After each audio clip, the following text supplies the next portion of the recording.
Hello, good morning everyone. आज हम start करने वाले हैं जैव प्रक्रम पाठ के कुछ ऑब्जेक्टिव क्वेश्चन, कुछ बहुविकल्पीय प्रश्न। चलिए तो स्टार्ट करते हैं। सबसे पहले हमारे पास ये लिखा हुआ है एक क्वेश्चन जो कि है मनुष्य में वृक्क एक तंत्र का भाग है जो संबंधित होता है। देखें, 4 ऑप्शन दिए गए हैं: पोषण, श्वसन, उत्सर्जन और परिवहन।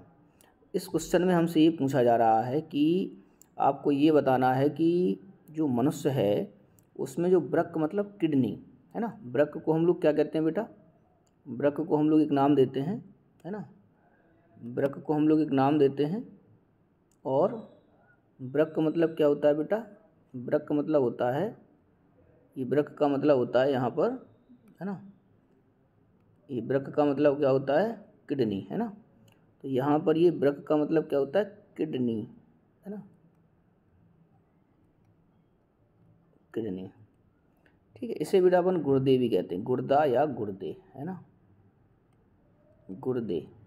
ठीक, तो किडनी या वृक्क जो मैंने आपको बताया है, मनुष्य में वृक्क एक तंत्र का भाग बनाता है जो संबंधित है। किडनी मनुष्य में किस तंत्र के अंतर्गत आती हैं? इस क्वेश्चन में ये पूछा गया है कि हमारे शरीर में बहुत सारे तंत्र हैं, क्योंकि हम लोग तो बहुत विकसित हैं, तो हमारे शरीर में बहुत सारे तंत्र हैं, जैसे पाचन तंत्र है, उत्सर्जन तंत्र है, जनन तंत्र है,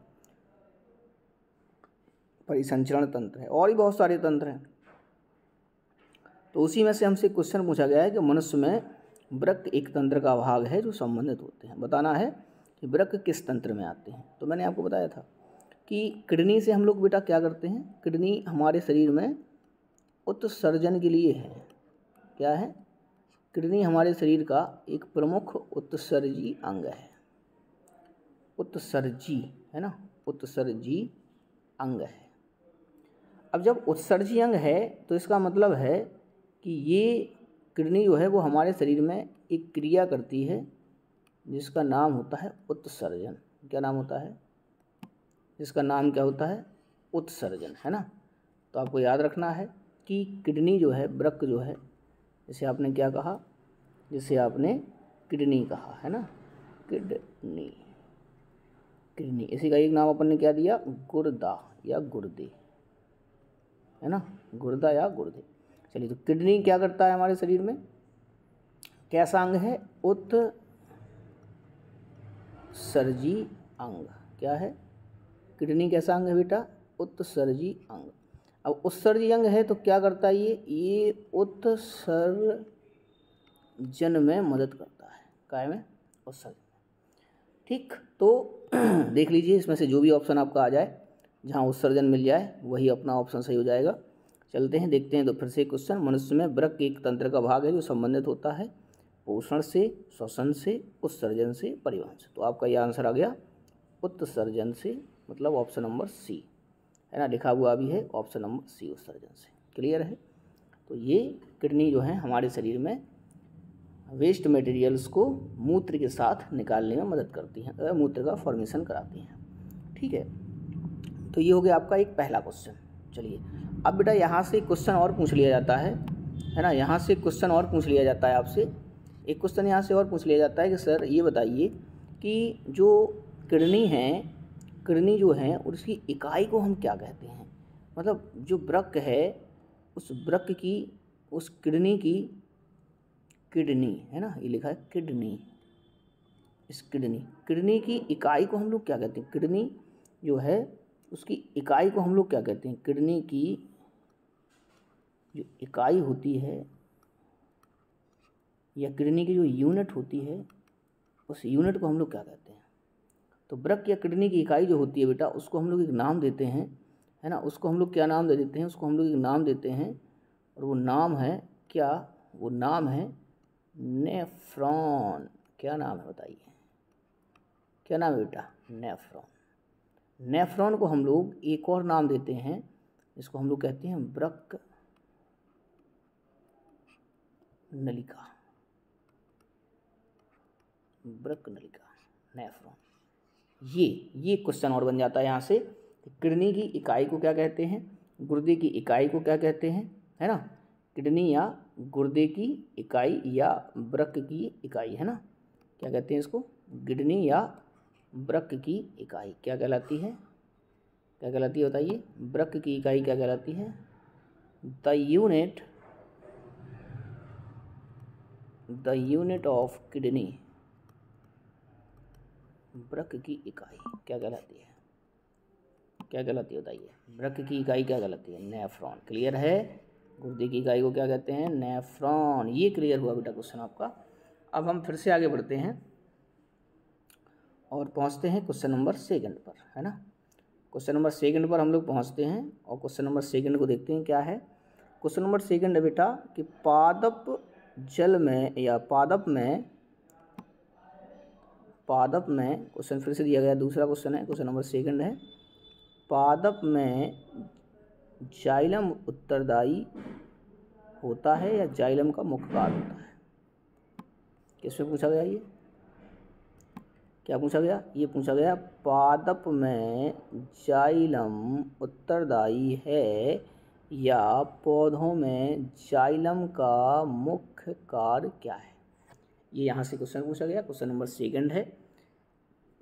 देखिए जाइलम और फ्लोएम ये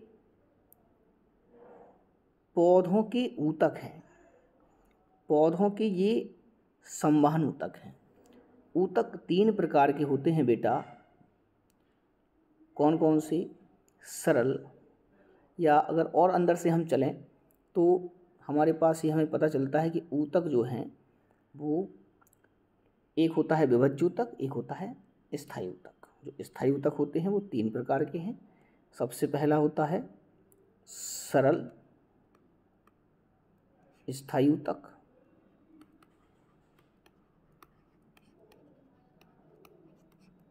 ये पहला होता है बेटा। दूसरा होता है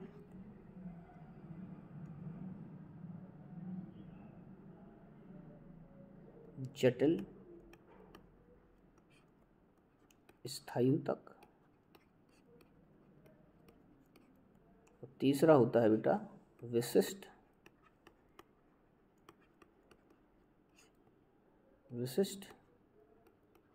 स्थायी ऊतक। इस तरह से ये 3 ऊतक हैं। तो जाइलम और फ्लोएम जो है वो जटिल स्थायी ऊतक का प्रकार है। किसका, जटिल का, आपको याद रखना है। जटिल स्थायी ऊतक 2 प्रकार के रहते हैं। कितने प्रकार के रहते हैं, जटिल स्थायी ऊतक आपके जो हैं वो 2 प्रकार के रहते हैं। एक जिसका नाम होता है जाइलम और दूसरा जिसका नाम होता है फ्लोएम। एक होता है जाइलम, दूसरा होता है फ्लोएम। क्लियर। तो जाइलम फ्लोएम क्या है बेटा, सरल स्थायी ऊतक तो नहीं है, जटिल स्थायी ऊतक है ना। जटिल के 2 भाग हैं। तो जो जाइलम होता है इसका ये क्या करता है, ये जल और खनिज लवणों का अवशोषण कराता है पौधे को जड़ों से। ये मान लीजिए पौधा है आपका, है ना, तो यहाँ से ये ऊपर को ले जाएगा पानी को, जाइलम। ठीक, ये क्वेश्चन तो हो गया। पौधों में जाइलम उत्तरदायी काय के लिए है, तो जल का वहन, भोजन का वहन, है ना, और जल का वहन, भोजन का वहन, है ना, जल का वहन, भोजन का वहन, अमीनो अम्ल का वहन, ऑक्सीजन का वहन। तो कॉमन सेंस से मैंने कहा जल का वहन ऑप्शन सही हो जाएगा आपका, ये लिखा भी हुआ है जल का वहन। अब बात कर लेते हैं फ्लोएम की, है ना। फ्लोएम का क्वेश्चन आएगा, हो सकता है आगे, या नहीं है तो अभी समझ लें। इसमें एक क्वेश्चन और पूछा जाता है कि फ्लोएम का वहन कौन करता है, भोजन का वहन कौन करता है, भोजन को कौन ले जाता है। तो इसका आंसर क्या हो जाएगा, इसका आंसर हो जाएगा फ्लोएम। फ्लोएम को हम लोग हिंदी में पोषवाह कहते हैं। क्या कहते हैं बेटा, पोषवाह। ठीक है, कैसे क्या होता है इसमें, कैसे ले जाता है, ये आप समझ लीजिए। इसके लिए क्या है आपको समझना पड़ेगा, इसके आपको समझना पड़ेगा ये जो आपकी ये आपकी पत्ती है ना, क्या है ये पत्ती है। क्लियर, ये पत्ती है, ये पत्ती है और किसी पौधे से लगी हुई है ये मान लीजिए पत्ती। तो इस पत्ती में सूर्य प्रकाश की उपस्थिति में, मतलब प्रकाश संश्लेषण की क्रिया द्वारा, कौन सी, प्रकाश संश्लेषण की क्रिया द्वारा यहाँ पर आपका जो है भोजन बनता है। और पौधों में भोजन किस रूप में बनता है, ये भी एक बहुत अच्छा क्वेश्चन है कि पौधों में भोजन किस रूप में बनता है। तो आपको याद रखना है कि पौधों में जो भोजन है वो मंड के रूप में बनता है। ज़बरदस्त क्वेश्चन है। पौधों में भोजन किस रूप में बनता है, मंड या स्टार्च के रूप में बनता है। और पौधों में भोजन मंड या स्टार्च के रूप में ही संचित होता है। ठीक, तो यहाँ से पत्तियों से ये पूरे पौधे में जाएगा, है ना, और ले जाने का काम किसका होगा बेटा, फ्लोएम का। चलिए, तो दो चीज़ें क्लियर हो गई। एक, जाइलम का क्या काम है, जल का वहन, ठीक है, ले जाएगा ऊपर, पौधों के पूरे भागों में देगा, पत्ती को भी देगा। और पत्ती का क्या काम है या फ्लोएम का क्या काम है, भोजन का वहन। एक क्वेश्चन के साथ बेटा मैं जो भी दूसरा क्वेश्चन बनता है वो भी मैं बताता जा रहा हूँ आपको, इससे आपको और सारा आपका नॉलेज बढ़ेगा। ठीक है बेटा, चलिए आगे बढ़ते हैं। क्वेश्चन नंबर तीसरे पर पहुंचते हैं। थोड़ा समय जरूर लगेगा लेकिन बढ़िया तरीके से आपको समझ में आ जाएगा। तीसरा क्वेश्चन है स्वपोषी जो है, तीसरा क्वेश्चन क्या है, स्वपोषी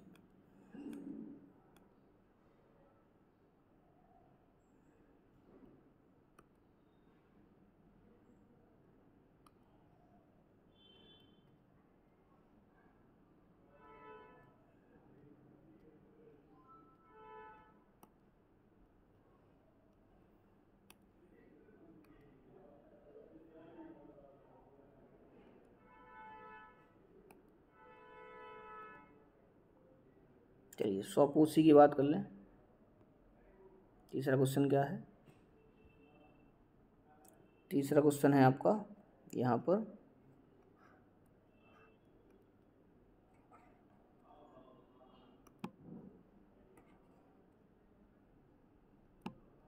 तीसरा क्वेश्चन है स्वपोषी पोषण किसके लिए ज़रूरी है। अब देखें, ये चीज़ आपको समझना है, सबसे पहले एक चीज़ आपको समझना है क्या, कि जो स्वपोषी पोषण होता है, इसको आपको समझना होगा कि जो स्वपोषी पोषण है वो किस में होता है। स्वपोषी पोषण मुख्य रूप से आप समझ लें पेड़ पौधों में होता है। हरे पेड़ पौधे ही अपना भोजन स्वयं बनाते हैं, इसलिए ये उनमें ही स्वपोषी पोषण पाया जाता है। क्लियर है। तो स्वपोषी पोषण हरे पेड़ पौधों में होगा जिससे वो अपना भोजन खुद बनाएंगे। इसमें सूर्य का प्रकाश भी चाहिए होता है, CO2 भी चाहिए होती है, क्लोरोफिल भी चाहिए होता है, जल भी चाहिए होता है।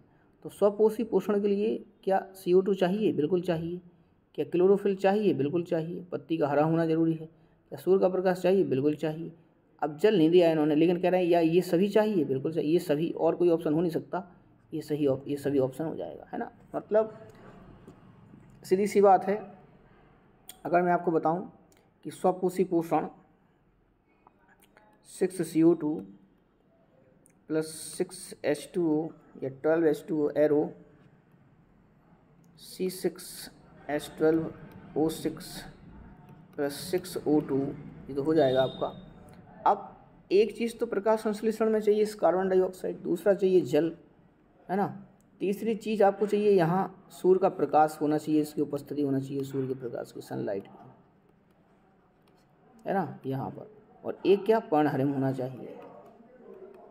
क्या होना चाहिए, पर्णहरिम। तो ये 1 2 और ये 3 और ये 4, 4 चीज़ें ज़रूरी है ना। लेकिन इस ऑप्शन में 4 चीज़ें नहीं दी, 3 दे के पूछ गए कि तीनों ज़रूरी हैं, तो अपन कहेंगे बिल्कुल ये सभी ऑप्शन सही हो जाएगा। आगे बढ़ेंगे।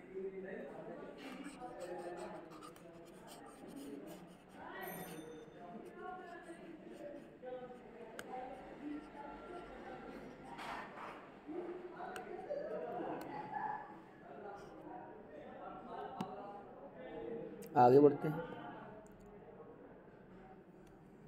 अगला क्वेश्चन इसमें दिया गया है आपका, है ना। अगला क्वेश्चन दिया गया है क्या, अगला क्वेश्चन दिया गया है इसमें आपका कि पाइरुवेट के विखंडन से कार्बन डाइऑक्साइड, जल तथा ऊर्जा देता है, यह क्रिया होती है। मतलब पाइरुवेट का विखंडन होगा, CO2 निकलेगी, जल निकलेगा, ऊर्जा। तो ये क्रिया कहाँ होगी? कोशिका द्रव में होगी, माइटोकॉन्ड्रिया में होगी, हरितलवक में होगी या केंद्रक में होगी। देखें, याद रखना है आपको कि श्वसन की जो क्रिया विधि है ना, आपको याद रखना है श्वसन की जो क्रिया विधि है वो 2 चरणों में पूरी होती है। क्या? एक होती है आपकी ग्लाइकोलाइसिस,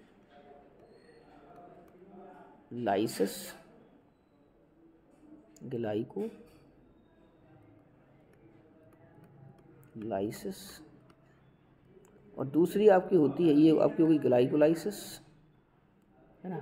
और दूसरी आपकी हो जाती है क्या? दूसरी आपकी हो जाती है क्रेब्स चक्र। अब ग्लाइकोलाइसिस की जो प्रोसेस है वो कोशिका के, जैसे ये मान लीजिए कोशिका द्रव है, ये कोशिका है तो इसका ये द्रव है, ये इसको हम कोशिका द्रव कहें। तो ग्लाइकोलाइसिस तो कोशिका द्रव में होगा, और इसके बाद जो चीज़ बनती है उसी को अपन बोलते हैं पाइरुवेट या पाइरुविक अम्ल, ठीक है। अब इसी कोशिका के अंदर ये जो पाइरुवेट बना है या पाइरुविक अम्ल बना है, इसी कोशिका के अंदर, मतलब ग्लाइकोलाइसिस के बाद ये जो आपका बना क्या, ये बना आपका पाइरुवेट।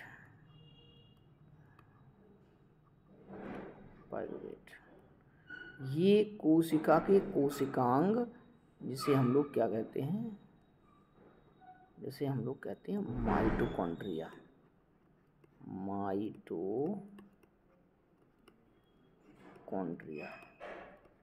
जैसे हम लोग कहते हैं माइटोकॉन्ड्रिया। तो माइटोकॉन्ड्रिया में ये पाइरुवेट एंट्री कर जाएगा। तो क्या लिखा है, कौन सी क्रिया होगी, कहाँ होगी? माइटोकॉन्ड्रिया में होगा। क्या होगा? क्रेब्स चक्र होगा। क्या होगा बताइए? क्रेब्स चक्र। क्लियर है? बात समझ आ गई? ये अब थोड़ा सा क्वेश्चन को हम लोग स्पीड में सॉल्व करेंगे, है ना। थोड़ा और स्पीड में बढ़ेंगे अब आगे। कहाँ से? क्वेश्चन नंबर 5 से। पौधों में प्रकाश संश्लेषण द्वारा भोजन का निर्माण होता है। कॉमन सेंस है, मैंने बताया था जड़ में, तने में, पत्ती में, फूल में। ये ऑप्शन आपका हो गया पत्ती। मैंने आपको अभी पत्ती बना के बताई थी, याद होगा आपको, पत्ती में। प्रकाश संश्लेषण क्रिया में ऑक्सीजन गैस निकलती है। देखिए, ऑक्सीजन प्रकाश संश्लेषण में कैसे निकलती है? तो ऑक्सीजन देख लीजिए आप, ये जल है, इसमें 2 चीज़ें हैं, हाइड्रोजन है और ऑक्सीजन है। तो जल के विखंडन से ही ऑक्सीजन निकलती है, तो आंसर हो जाएगा जल से। ठीक है, आंसर दिया भी गया है उसमें, जल, है ना। चलिए आगे बढ़ेंगे, एक और आगे बढ़ते हैं। प्रकाश संश्लेषण में ऑक्सीजन गैस निकलती है जल से। प्रकाश अभिक्रिया होती है, मैंने बताया था कि हरितलवक है, हरितलवक में एक लिक्विड भरा होता है इस तरह से, इसको हम लोग बोलते हैं स्ट्रोमा। क्या बोलते हैं? और एक इसमें सिक्के के ढेर जैसी संरचनाएं होती हैं, इनको हम लोग बोलते हैं ग्रेना। और प्रकाश संश्लेषण की जो क्रियाविधि है वो 2 चरणों में पूरी होती है। कितने चरणों में? 2। प्रकाश अभिक्रिया,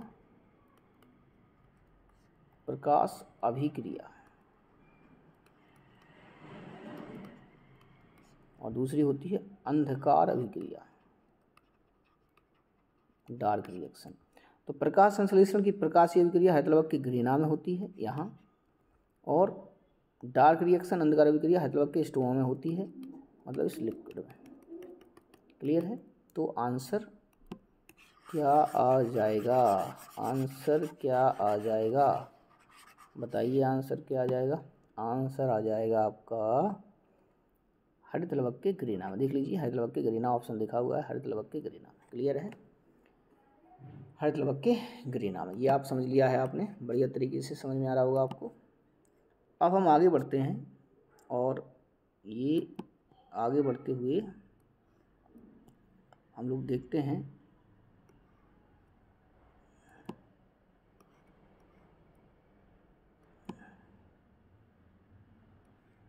ठीक है, एक क्वेश्चन और है इसके आगे,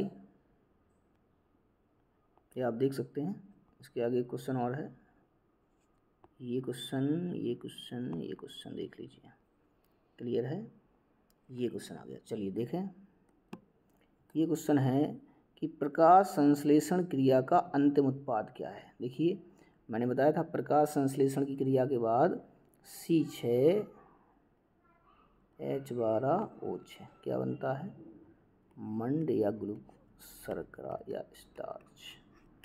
ऑप्शन हो जाएगा मंड। मैंने बताया था पौधों में भोजन किस रूप में, मंड के रूप में संचित होता है। आगे बढ़ेंगे, अगला क्वेश्चन है पौधों में वायु प्रदूषण कम करने की क्रिया। वायु प्रदूषण कम कैसे होता है, जब CO2 कोई ले ले और ऑक्सीजन छोड़ दे, तो ऐसी क्रिया तो बस श्वसन तो हो नहीं सकती, इसमें CO2 छोड़ी जाती है और वाष्पोत्सर्जन में पानी छोड़ा जाता है, जलवाष्प, और प्रोटीन में तो कुछ होता नहीं, प्रोटीन बनता है। प्रकाश संश्लेषण की कैसी क्रिया है, ये प्रकाश संश्लेषण, ठीक है, ये वाली। चलिए आगे बढ़ते हैं, आगे बढ़ते हैं। अब अगला क्वेश्चन देखते हैं, अगला क्वेश्चन देखते हैं, यहाँ से बड़े ध्यान से देखना आप लोग। जी हाँ, ये लीजिए अगला क्वेश्चन देखते हैं। अब अगला क्वेश्चन देखिए, अगला क्वेश्चन क्या है देख लीजिए आप, कि अगला क्वेश्चन हमसे पूछा जा रहा है कि भैया प्रचलित रूप से ऊर्जा ग्रह कहलाता है। ये तो बड़ा सिंपल चीज़ है भाई, power house of the cell, power house पूछ रहे हैं, कोशिका का विद्युत ग्रह पूछ रहे हैं, जहाँ पर ऊर्जा संचित होती है। क्या संचित होती है ना, ऊर्जा संचित होती है। विद्युत ग्रह पूछ रहे हैं, विद्युत घर, विद्युत घर है ना, पावर हाउस। तो ये तो आप जानते हैं बड़ी अच्छी तरह से, माइटोकॉन्ड्रिया है ना। ऊर्जा का पावर हाउस कौन है बेटा, लिखा हुआ है माइटोकॉन्ड्रिया। अब आहार नाल पर हम पहुंचते हैं, क्वेश्चन आया है आहार नाल से, आहार नाल के पेशी संकुचन को क्या कहते हैं। आहार नाल में जब पेशी संकुचन होता है तो पाचन तो कहते नहीं, पाचन का मतलब क्या होता है, एंजाइम। परिसंचरण में तो बढ़ जाएगा, फूट जाएगा, अवशोषण होता नहीं। पेशी संकुचन को हम क्रमाकुंचन कहते हैं। एक ऐसी गति होती है बेटा जो भोजन हम मुँह में रखते हैं और इसी गति के द्वारा सरक सरक के वो पेट में पहुंच जाता है, पेट से आगे आंतों, आंतों से फिर मल के रूप में वो बाहर निकल जाता है। तो क्रमाकुंचन गति के द्वारा पेशी संकुचन होता है आहार नाल में, है ना। और जब यही क्रमाकुंचन बेटा, अभी तो सीधा होता है, लेकिन जब यही क्रमाकुंचन बेटा उल्टी विपरीत दिशा में होने लगता है तो उसे हम उल्टी कहते हैं, वॉमिटिंग। क्या कहते हैं बेटा, वॉमिटिंग। क्लियर है, चलिए आगे बढ़ते हैं, वॉमिटिंग आगे बढ़ेंगे। ATP और NADP2H का निर्माण होता है, ये कहाँ, ये बड़ा क्वेश्चन है। ये माइटोकॉन्ड्रिया में होता है ATP का निर्माण, NADPH का क्लोरोप्लास्ट में, पेरोक्सोम में। ये कन्फ्यूजन करने वाले क्वेश्चन हैं, माइटोकॉन्ड्रिया और क्लोरोप्लास्ट। तो इसका भी इन्होंने लगा दिया है क्या, माइटोकॉन्ड्रिया में दिया है। ATP के रूप में ऊर्जा संचित हो जाती है माइटोकॉन्ड्रिया में, है। तो इस हिसाब से इन्होंने माइटोकॉन्ड्रिया लगा दिया है आंसर। क्या लगाया है, माइटो। आगे बढ़ते हैं, जठर रस कहाँ से निकलता है। जठर रस जठर ग्रंथियों से। जठर रस बेटा, जठर रस कहाँ से निकलेगा, जठर ग्रंथियों से। कहाँ से, जठर ग्रंथियों से। और जठर ग्रंथियाँ कहाँ होती हैं, आमाशय में। कहाँ होती हैं बताइए, आमाशय, जिसे आप लोग क्या कहते हैं बेटा, पेट कहते हैं। क्या कहते हैं बेटा, क्या कहते हैं बताइए, पेट कहते हैं। पेट माने आमाशय, माने आमाशय से, है ना। जठर रस, जिसमें HCl भी होता है। जठर रस में निम्न में से एक नहीं पाया जाता। देखिए जठर रस में पेप्सिन तो होता है, रेनिन दूध को दही में बदलता है, ट्रिप्सिन नहीं होता है। जठर रस, जठर लाइपेज बिल्कुल होगा, है ना। जठर लाइपेज तो बिल्कुल होगा ही होगा। क्या नहीं होगा, ये नहीं होगा भैया, ट्रिप्सिन, काइमोट्रिप्सिन, है ना। ये शायद अगर न्यासा से निकलता है संभवतः, तो ट्रिप्सिन, ये ऑप्शन आपका सही हो गया, है ना। इस तरह से ये हमने लगभग, अभी हम ये पहुंच चुके हैं 15 पर। आगे देखेंगे, 15 के बाद आगे देखते हैं अपन। एमाइलेज एंजाइम क्रिया करता है। एमाइलेज एंजाइम के नाम के बाद ए शब्द आता है, एमाइलेज मैक्सिमम में। एमाइलेज प्रोटीन पर क्रिया करेगा, कार्बोहाइड्रेट पर करेगा, वसा पर करेगा या लवणों पर करेगा। तो आपको याद रखना है कि प्रोटीन्स पर तो ये नहीं करेगा, वसा पर भी नहीं करेगा। वसा पर तो मोस्टली लाइपेज करते हैं, और यहाँ पर ये लवणों पर तो कुछ होता नहीं है। यहाँ कार्बोहाइड्रेट ऑप्शन सही होगा। ठीक है, एमाइलेज किस पर, कार्बोहाइड्रेट पर क्रिया करेंगे, तो लिखा हुआ है ऑप्शन सही है। आगे बढ़ेंगे, इसके बाद देखते हैं आगे। ट्रिप्सिन, ट्रिप्सिन काय के पाचन में, तो ट्रिप्सिन काय में ट्रिप्सिन प्रोटीन के पाचन में मदद करता है ना, याद रखना है प्रोटीन। इसके बाद आपको याद रखना है अगला क्वेश्चन जो है, स्टीएप्सिन किस चीज़ पर क्रिया करता है। क्या, स्टीएप्सिन है ना। स्टीएप्सिन किस चीज़ पर क्रिया करेगा भैया, तो स्टीएप्सिन भी एक लाइपेज की तरह काम करता है। तो स्टीएप्सिन जो एंजाइम है वो आपका जो है, स्टीएप्सिन जो एंजाइम है आपका, वो आपका प्रोटीन नहीं, स्टार्च नहीं, बल्कि वसा पर क्रिया करता है। निम्न में से मनुष्य की लार में क्या पाया जाएगा, टाइलिन। बिल्कुल टाइलिन तो पाया जाता है, लेकिन बाबूजी लाइसोजाइम भी मिलता है। तो पेप्सिन लार में तो होता नहीं, तो आमाशय से निकलता है। तो मनुष्य की लार में 2 प्रकार के एंजाइम यहाँ दिए जा रहे हैं, एक तो टाइलिन भी निकलता है और लाइसोजाइम भी निकलता है। तो ऑप्शन नंबर डी सही हो जाएगा, लेकिन इन्होंने यहाँ ऑप्शन लगाया है टाइलिन, तो ये इनका आंसर हो गया है गलत। ठीक, इसको हम काट देंगे। मनुष्य की लार में, ठीक है, लार में 2 एंजाइम रहेंगे, टाइलिन और लाइसोजाइम। आगे बढ़ते हैं। टाइलिन मुख्य एंजाइम है, इसको सलाइवरी एमाइलेज भी कहा जाता है। टाइलिन को सलाइवरी एमाइलेज भी कहा जाता है। लास्ट क्वेश्चन इसमें दिया है, हीमोग्लोबिन महत्वपूर्ण भूमिका निभाता है। हीमोग्लोबिन HB कहाँ होता है, ये RBC में होता है। RBC कहाँ होती है, खून का एक भाग होती है, रेड ब्लड सेल्स। ठीक है, मनुष्य की RBC में केंद्रक तो होता नहीं है, क्लियर है, इसीलिए ये कोशिका सिद्धांत का भी अपवाद है ना। ये आपका हटाते हैं सारा, क्लियर है। हीमोग्लोबिन महत्वपूर्ण भूमिका निभाता है, सीधी सी बात है। उत्सर्जन में तो कोई काम है नहीं इसका, पाचन में तो कोई काम है नहीं, वृद्धि में तो कोई काम है नहीं। ये है श्वसन। श्वसन ऑप्शन सही होगा, है ना। चलिए ठीक है, तो आपको कैसा लगा ये वीडियो, आप लाइक सब्सक्राइब करें और शेयर करें इस वीडियो को, बताएं कैसा लगा, जिससे मुझे आगे वीडियो बनाने में मदद मिले। Thank you.